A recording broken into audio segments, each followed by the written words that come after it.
Good evening दोस्तों, मैं हूं शुभदीप चैटर्जी। मैं आप लोगों को वेलकम करना चाहता हूं मेरे YouTube channel knowledge is power में।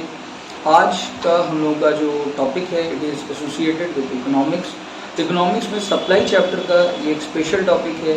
What is the difference between change in quantity supplied and change in supply. तो दोस्तों without wasting any more time let's get started. तो दोस्तों यहाँ पे मैं एक यहाँ पे आप लोग बोर्ड में देख सकते हो, मैंने यहाँ पे ये जो एंटायर डिफरेंस है इसको मैं एक फ्लो चार्ट टाइप का मैं तैयार करने का कोशिश किया हूँ। तो मैं डिस्कस कर रहा हूँ एक एक करके। Change in topic is change in quantity supplied versus change in supply. तो मैं इसको दो पार्ट में बांटा हूँ, चेंज इन क्वांटिटी सप्लाइड क्या है और चेंज इन सप्लाई क्या है। तो चेंज इन क्वांटिटी सप्लाइड आप लोग देख सकते हो, it is also called as change, it is also called as movement along the supply curve. तो दोस्तों movement along the supply curve का मतलब क्या होता है?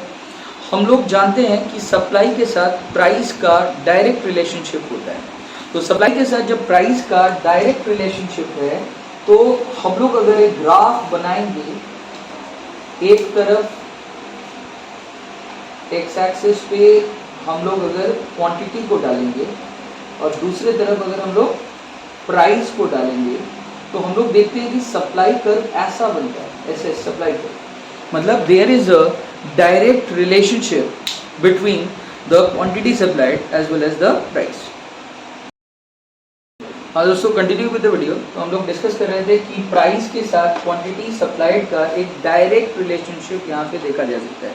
मतलब जैसे जैसे प्राइस बढ़ता है ऑटोमेटिकली सप्लायर लोगों को लगता है कि it is more profitable to sell now, ठीक है। तो therefore they try to enhance their quantity supply. तो ये जो डायरेक्ट रिलेशनशिप है इसके वजह से हम लोग एक कर्व देख रहे हैं, ठीक है। सप्लाई कर्व वो लेफ्ट से लेकर के राइट तक जा रहा है और वो अपवर्ड स्लोपिंग कर्व है। वो अपवर्ड स्लोपिंग का मतलब वो नीचे से ऊपर की तरफ यहाँ पे ये जा रहा है। जब जब प्राइस चेंज करेगा, अगर जो भी प्राइसेस यहाँ पे चेंज होगा, जैसे मान लीजिए कि अभी प्राइस ये है, ठीक है, right now this is the present price, बाद में ये चेंज हो करके थोड़ा सा और यहाँ पे प्राइस जो है वो थोड़ा सा यहाँ पे बदल करके ये P1 तक पहुँच गया। तो आप देखिए since it is there is a direct relationship, तो आप देखिए यहाँ पे जो है ये न्यू पॉइंट जो फॉर्म हो जाएगा ये ऊपर की तरफ फॉर्म हो जाएगा। यानी कि ओल्ड वाला पॉइंट मान लीजिए B है और न्यू वाला पॉइंट मान लीजिए ओल्ड वाला पॉइंट सपोज A है, न्यू वाला पॉइंट सपोज B है। तो यहाँ पे हम लोग देखेंगे कि there is a upward shift in the same supply curve. यहाँ पे कोई न्यू सप्लाई कर्व आपका नहीं बनेगा। यहाँ पे एक पॉइंट से दूसरे पॉइंट आप नीचे से ऊपर क्या हो जाओगे, आप जाओगे। जब प्राइस में कोई एनहांस होगा, यानी कि यहाँ पे प्राइस चेंजेस, हम लोग बोल सकते हैं कि प्राइस चेंजेस, तो सप्लाई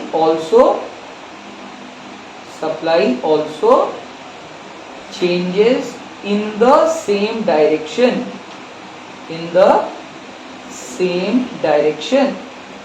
सेम डायरेक्शन का मतलब अगर प्राइस इंक्रीज करेगा तो सप्लाई भी यहाँ पे इंक्रीज करेगा, और अगर प्राइस डिक्रीज करेगा तो यहाँ पे सप्लाई भी डिक्रीज करेगा। अगर सप्लाई इंक्रीज करेगा तो हम लोग सप्लाई कर्व में एक पॉइंट से दूसरे पॉइंट नीचे से ऊपर हम लोग मूव कर जाएंगे। और अगर यहाँ पे सप्लाई यहाँ पे प्राइस अगर डिक्रीज करता है तो हम लोग ऊपर से नीचे क्या हो जाएंगे, हम लोग मूव कर जाएंगे, हम लोग नीचे की तरफ आ जाएंगे। यानी कि there is a movement along the same supply curve without changing the supply curve. तो अब देखिए यहाँ पे मैंने क्या लिखा है कि this type of movement happens only when there is a change in the price only. सिर्फ और सिर्फ प्राइस के चेंजेस की वजह से ही इस तरह का चेंजेस आ रहा है, मूवमेंट आ रहा है along the same supply curve. अच्छा, यहाँ पे इस पूरे टॉपिक को हम लोग दो पार्ट्स में डिस्कस करेंगे। One will B extension of supply, the other one will B contraction of supply. Extension of supply can be compared with increase in the quantity supplied, and contraction of supply is also called as decrease in supply quantity supplied. ये extension मतलब क्या हो गया? Extension का मतलब हो गया increase और contraction का मतलब हो गया decrease। यहाँ पे देखिए एक नोट मैंने दिया है, there is no change in the original supply curve।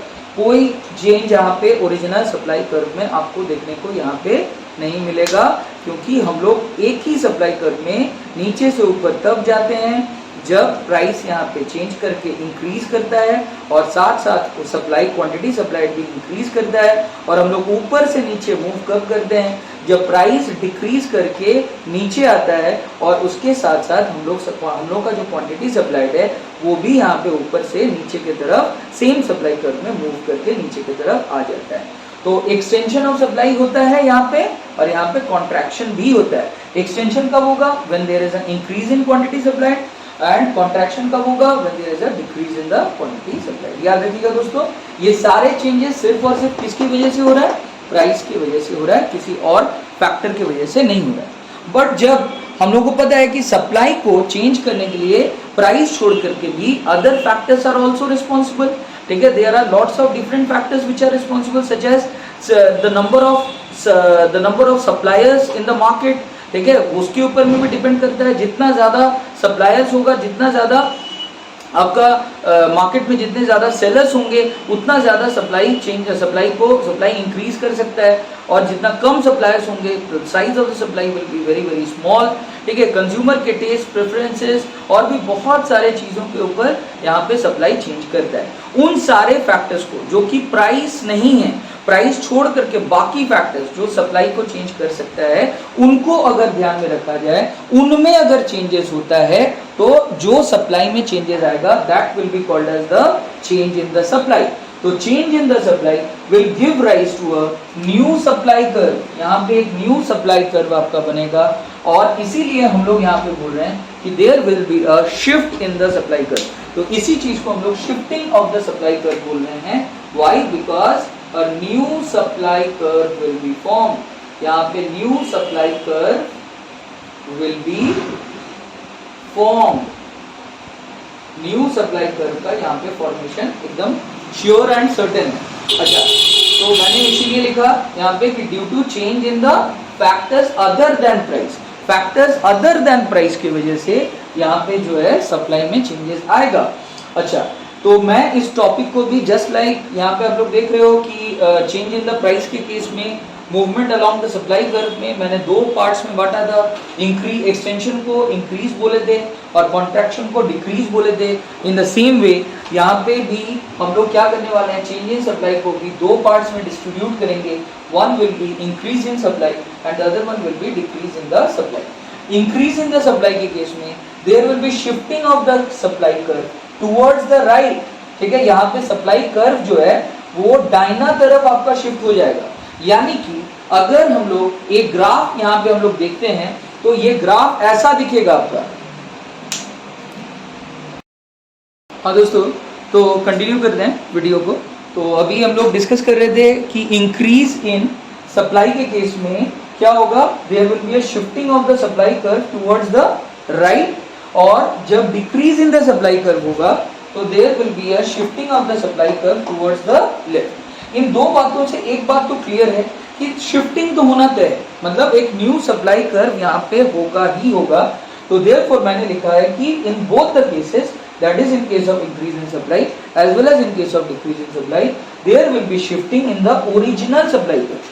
तो हम लोग, मैं जो ग्राफ बनाने वाला हूँ उसमें ओरिजिनल सप्लाई कर्व को दोस्तों मैं एस मार्क कर रहा हूँ, और जो न्यू सप्लाई कर्व बन रहा है उसको मैं एस डैश मार्क कर रहा हूँ। तो मेरे लिए ओल्ड सप्लाई कर्व एस है, याद रखिएगा, और जो न्यू सप्लाई कर्व मैं बना रहा हूँ उसको एस डैश मैं मार्क कर रहा हूँ। तो यहाँ पे देखिए इंक्रीज इन सप्लाई कर्व जो ग्राफ बनेगा वो कुछ ऐसा दिखेगा। ये एक्स एक्सिस पे हो गया आपका क्वांटिटी, वाई एक्सिस पे हो गया प्राइस। अब देखिए प्राइस यहाँ पे कुछ खास चेंज नहीं कर रहा है, लेकिन फिर भी आपका जो सप्लाई है एस से चेंज करके एस डैश की तरफ ये मूव कर रहा है। मैंने यहाँ पे नीचे भी लिखा S is the origin, S जो है ये आपका ओरिजिनल सप्लाई कर्व है, और एस डैश आपके लिए new supply curve, this is the new supply curve. तो यहाँ पे आप देखिए जो मूवमेंट हो रहा है वो ऐसा जा रहा है, यहाँ से यहाँ, मतलब there is a rightward shift in the supply curve. और जब हम लोग एस ये वाला जब डिक्रीज हो रहा है सप्लाई, तो देखिए एस सप्लाई कर्व यहाँ है, जबकि न्यू सप्लाई कर्व देखिए किस तरफ बना, उसका लेफ्ट में बना, तो there is a leftward shift in the original supply curve. तो याद रखिएगा दोस्तों, shift in the supply curve हो के रहेगा जब अदर फैक्टर्स में चेंजेस आ रहा है अदर देन प्राइस, ठीक है, जो सप्लाई को अफेक्ट कर सकता है। तो इसका मतलब ये हो रहा है कि या तो आपका सप्लाई कर्व नया वाला वो ओरिजिनल सप्लाई कर्व के दाहिना शिफ्ट कर जाएगा या बाएं तरफ शिफ्ट कर जाएगा, दोनों में से कोई एक जरूर होगा। तो व्हाट आर, एक बार मैं रिकॉल कर देना चाहता हूं कि what are the factors that are affecting the supply. One is the price, ये तो आप लोग अभी अभी देखें कि प्राइस के चेंज की वजह से किस तरह से सप्लाई चेंज करता है। प्राइस और supply directly proportional to each other है। प्राइस जैसे जैसे चेंज करेगा वैसे वैसे आपका क्वांटिटी सप्लाइड यहाँ पे चेंज करेगा, और इसके वजह से आप अपना ही सप्लाई कर्व में, ओरिजिनल सप्लाई कर्व में नीचे से ऊपर जाओगे या फिर ऊपर से नीचे आओगे। नीचे से ऊपर जाने का मतलब एक्सटेंशन ऑफ सप्लाई होता है, और ऊपर से नीचे की तरफ पॉइंट की तरफ बढ़ने का मतलब कॉन्ट्रैक्शन ऑफ सप्लाई होता है। जबकि अदर फैक्टर्स के चेंजेस की वजह से पैदा होगा एक न्यू सप्लाई कर्व, वो या तो राइटवर्ड शिफ्ट करेगा या फिर लेफ्टवर्ड शिफ्ट करेगा।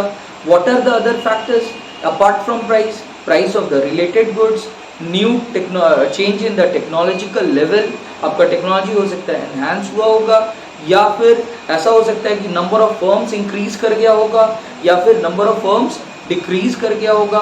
Future expected change in the price, ठीक है, these are the other factors. साथ में और एक फैक्टर होता है that is price of the production factors.